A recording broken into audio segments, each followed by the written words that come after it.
Hey guys, Bima here today with another deck profile. Today we have Ryan K. He came 4th place with Kaguya Mid-Range Haven. How was your experience today? It was fun. It was a very long day. I played, as people have been saying, a spicy deck. So Very spicy, yeah. Glad to show it out. Yeah. Yeah, okay. Let's have a look at some of the cards in your deck. Okay. So I'm going to start off with the top end here. Okay.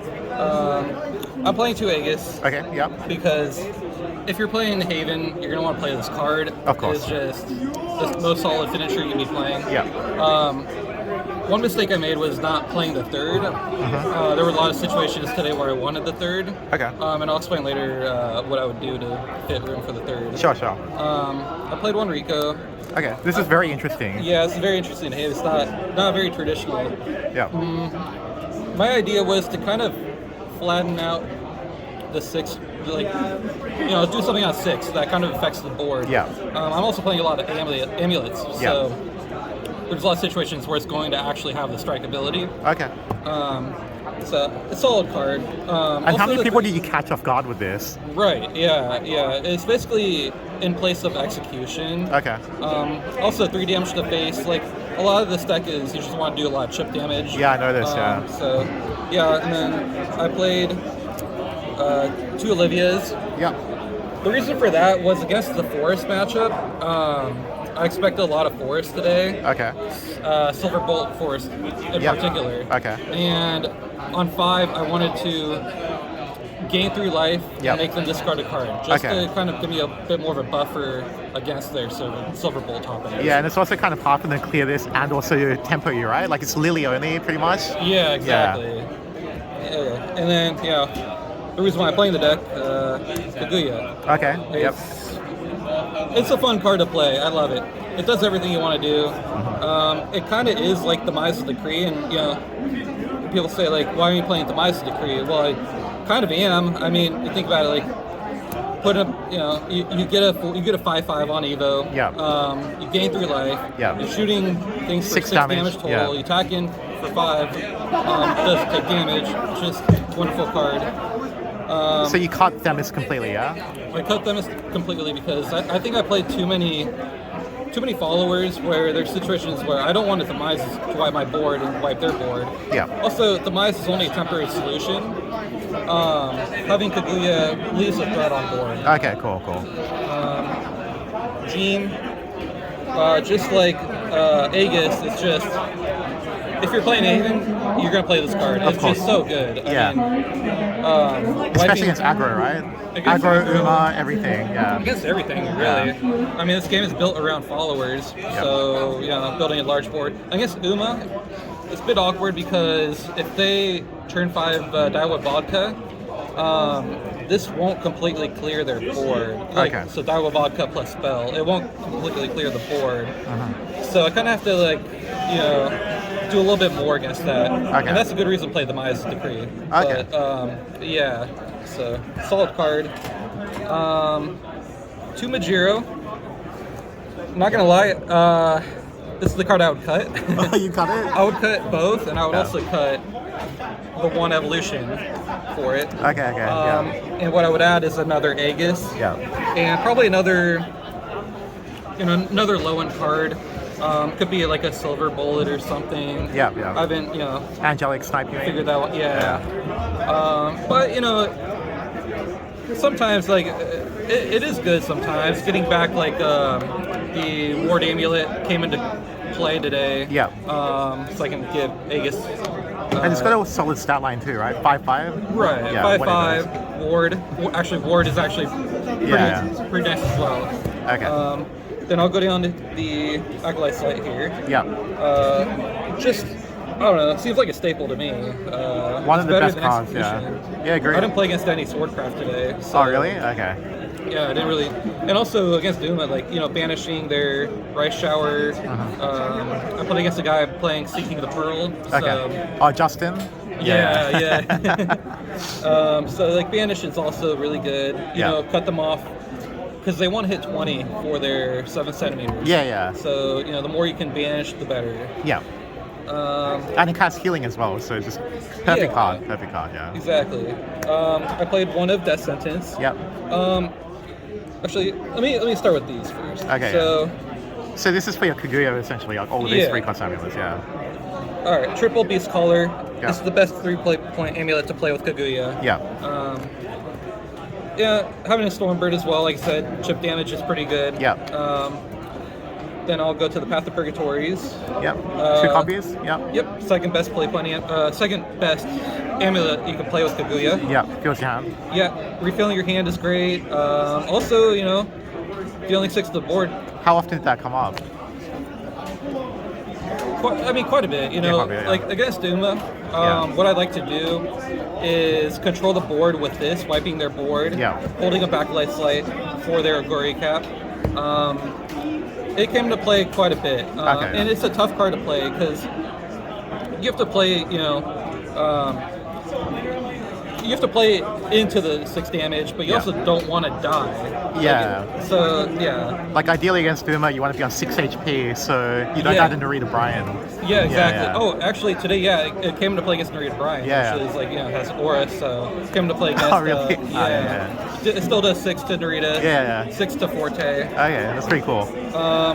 Then I felt like I needed one more 3-point amulet. Yeah. Did this perform for you, or what is it? did this perform for you? I mean, it is what it is. It is what it is. Yeah. It's good when, you know, they don't have anything on turn 3. And you can play it on turn 3 to an empty board. Yeah. It helps out later in the game. So this plus this would like get rid of. This plus this would get rid of Daiwa and a vodka combo. Exactly. Like that kind of situation would be great. Yeah. Cool. So, yeah, it's a fine amulet. It's not the best, but it's like you would run 4 of this if you could. Yeah. Right. Yeah. And I can't wait for the Flame of Leviathan so we can be playing actually better amulets. But 3 unicorn. I needed something that wasn't removal on the 2-drop slot. Because, like I said, I want to be tempo. I want to be I want to be doing things, not control Haven.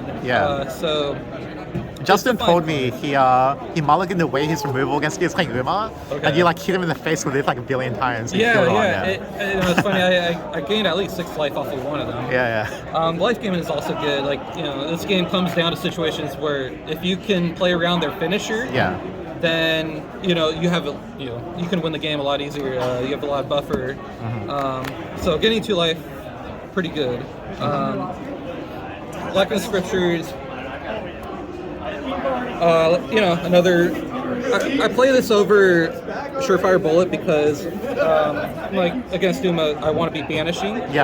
Also, they don't really have any evolutions that the 4 damage will really hit.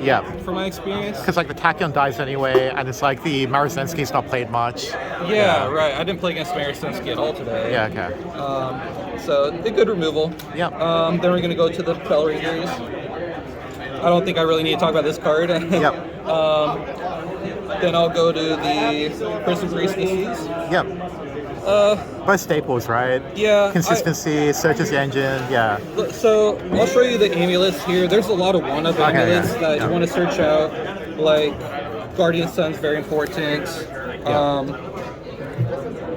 Hair of Illusions is good, so that you can engage an enemy follower and attack into it. And if you hypothetically play the mirror. In the mirror also, like you're gonna, 10 mana banish, 10 play points banish the board against Aegis.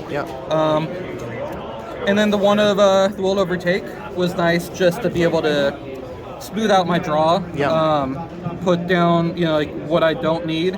Look for, if I'm looking for Aegis, or if I'm looking for a removal, it helps me do that. Would you cut this if you cut this? Good question. I probably would. And that was the other reason to play it too, is so that I can have another low-cost amulet to use with Majira McQueen. Exactly. And then 3 Dark Offerings. One of the best cards, isn't it? Right. I love the card. It helps you clear your board because with Kaguya, you're gonna fill out your board to 5 a lot. And there's a lot of amulets like Path of Purgatory. A lot of times it's not gonna do anything. So you play it, you Dark Offering it, and you get rid of it. gain some life. It's a good card. Like it, also against like Sword, for example. Like if they attack in with a Leonidas, you can Dark Offering the follower and stop their attack, so that you get the amulet. Yes. And then the Evo deck, just one of Majiro. Yep. I didn't need another one, especially if I'm only playing 2. Yeah. I played one Heavenly Aegis. Only one? Only one Evo. Okay, yeah. And like I said earlier, what I would do in the future is I would cut the Majiros and I would add another Aegis. Yeah. So essentially these would both be Aegis. Are you saying like it came up because like you needed a second Evo and like you couldn't finish the game? It didn't come up today, but what came up today was not finding Aegis. Okay, like, right. There were at least 2 or 3 times where I needed Aegis, and if I had it on 8, game was over. Yeah, gotcha. So, but it is what it is. 2 Kaguya. Yep. 2 Jeans. Yep. Then we have we have both these Prison Priestesses. Yep. One of Bellringer, one of Unicorn. Yeah, it makes sense, given your ratios. Yeah. And that's the deck. It's really fun. How did you come up with like all of these ideas? Do you playtest with anyone or?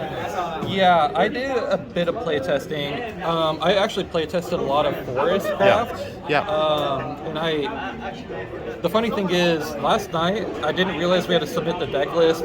Oh, neither did I. No, a lot of people didn't. Yeah. Yeah, and I wasn't sure if I was going to play Haven or Forest. Yeah. So I rolled a dice. I'm like 50-50. I'm playing Forest or Haven. Yeah. It turned out to be Haven. So It worked out. You came fourth. It's pretty good result. Was that? Pretty good result. Pretty good result. I'm happy with it. Yeah, I mean, I wish I could have done a little bit better, place first, but it's cool to be in Japan at least and enjoy some good food. So. Yeah, same.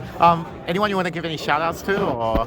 Yeah, back home I play testing groups, so a couple of them Cal Label, in the stores as well. I'd say Center Stage Games, Games of Concord, Games of Martinez, Card Art, Forgotten Path Games, all these stores. Okay. I'm lucky to have around me to have these events at. Cool, and you're from California, yeah? I'm from California. So if anyone's in California, check out those game stores. Yeah, great game stores. Cool. So, yeah. All right, well, thanks so much for giving me the deck profile. Hope you have a lovely rest of your trip. And for everyone else watching the video, make sure to like and subscribe. Thank you very much.